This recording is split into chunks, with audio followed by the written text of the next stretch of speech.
Well, breaking news here at Sky News. The US Pentagon press secretary has confirmed an explosion outside Kabul International Airport. Let's get more on that now for you from Sky's Foreign Affairs editor, Deborah Haynes. She joins me now. Deborah, what more can you tell us?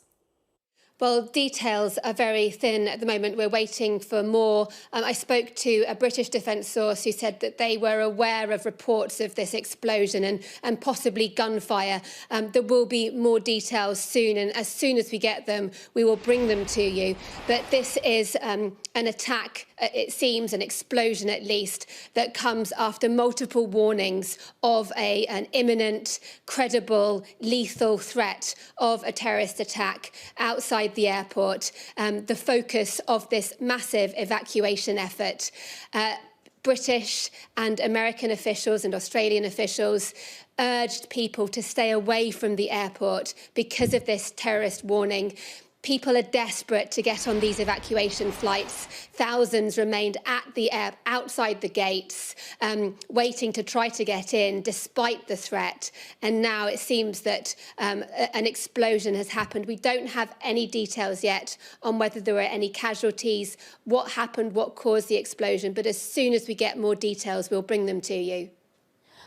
And Deborah, of course, there were reports that this may well happen, that the threat was imminent, and people were asked not to go to the airport unless they actually had paperwork. This is all, of course, unfolding as the evacuation effort carries on.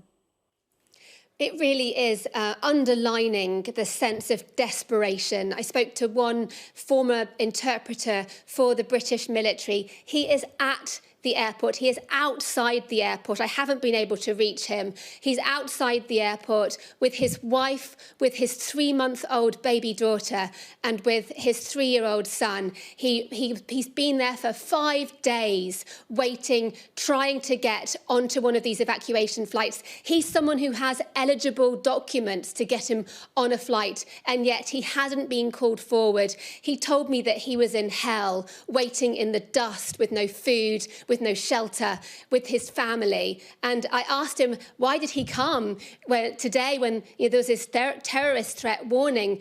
And the only response he had for me was the fact that he doesn't believe he has a life without getting onto that aircraft. He regards the Taliban as a massive threat to him.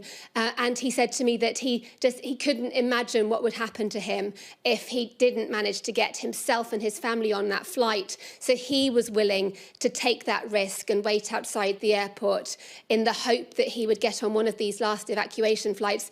Many others clearly felt the same, and that's why they chose not to heed that warning. They don't believe they've got anything to lose, and I think that really does underline the absolute tragedy of this that's unfolding.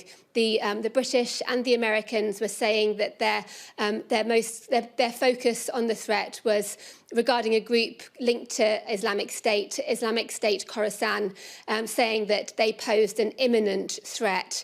And it's not going to be lost on anybody that this intervention in Afghanistan, launched 20 years ago in the wake of the September 11 terrorist attacks on the United States, to stop Afghanistan from being used as a haven by terrorism. 20 years on, as this chaotic exit unfolds, a terrorist threat overshadowed